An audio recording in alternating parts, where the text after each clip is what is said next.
I have never been a superstitious person. Ghost stories were always just that, stories. Shadows were merely the absence of light, and the eerie creak of wood at night could be explained by nothing more than shifting temperatures. But what happened to me that night, what I heard and what I saw, shattered every logical bone in my body. It began around 1 a.m. on a humid March night. Sleep had evaded me once again. I often walked when insomnia struck. Quiet streets, no cars, no voices, just the world exhaling in the deep hours of the night. My house sat on the outskirts of a quiet American suburb, bordered by a small enclosed garden we'd inherited from the old owners. It had once been beautiful. Flowering hedges, a stone bench, and a single lantern that gave off a soft, amber glow. That night, I stepped outside in my sandals, the air dense and still. The sky above was moonless, swallowed by clouds. The lamp in the garden flickered weakly, as if unsure whether to offer comfort or keep its secrets hidden. The gravel crunched under my feet as I strolled along the garden's border, the silence of the night broken only by the occasional chirp of insects. I had reached the old sycamore tree near the far edge of the garden when I heard it. A sound.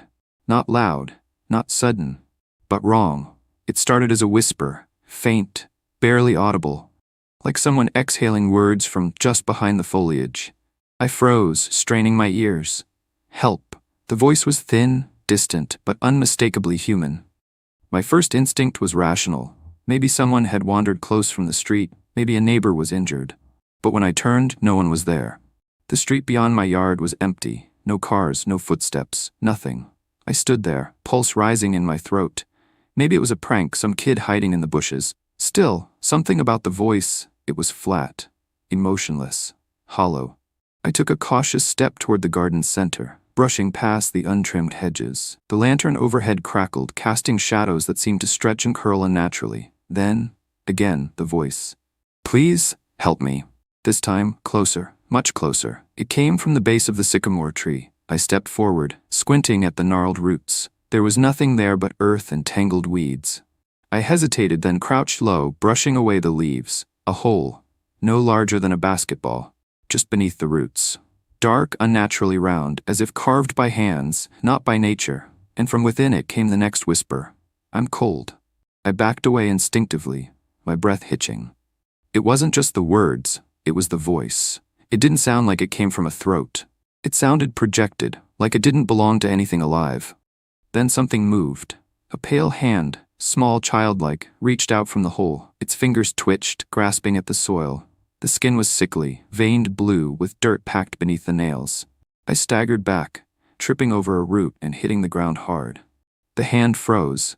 The whisper stopped. For a long moment, there was only silence. Then the lantern above blinked twice and went out. Pitch black. I scrambled to my feet, heart pounding, and bolted for the house. I didn't stop to close the garden gate.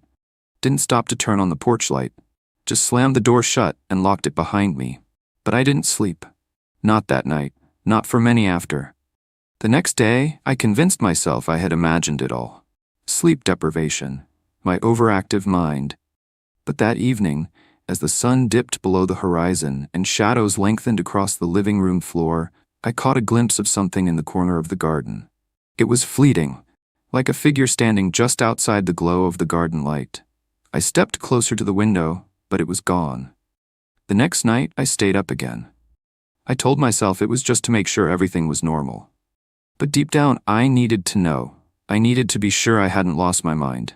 At exactly 1 a.m., the whisper returned. Why did you leave me? The voice echoed from the garden, louder than before. I didn't go outside this time. I just stood by the window, staring. And then I saw it. A girl, maybe 9 or 10 years old, dressed in a tattered white gown.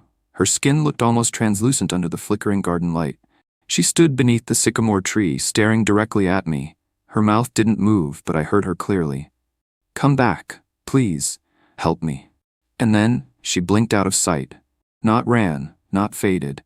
1 second there, the next gone. I started researching the property the next morning.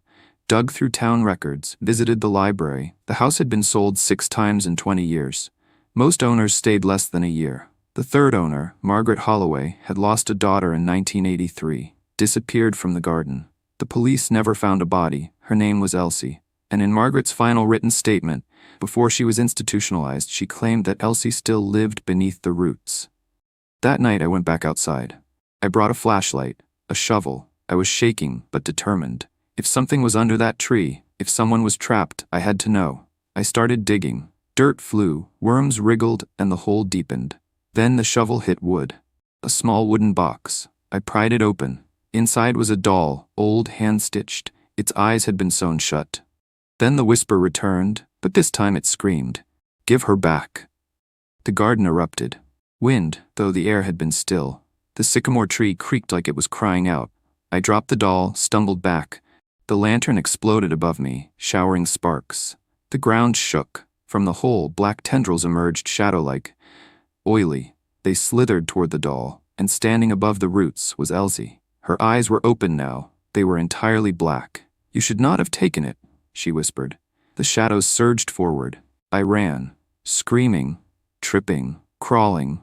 I made it into the house just as the door slammed shut behind me. Since that night, the garden hasn't stopped whispering. Neighbors have moved away. My phone won't hold a charge. Electronics flicker. Shadows move even when there's no light to cast them. Every night at 1 a.m., the voice returns. I'm still cold.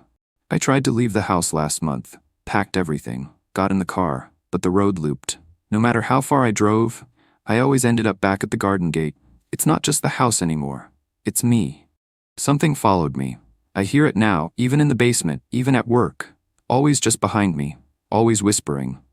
Last night I woke to find dirt on the floor, a trail of tiny footprints leading from the front door to my bed. And at the edge of my mattress, the doll. Its eyes are open now, and they're watching me.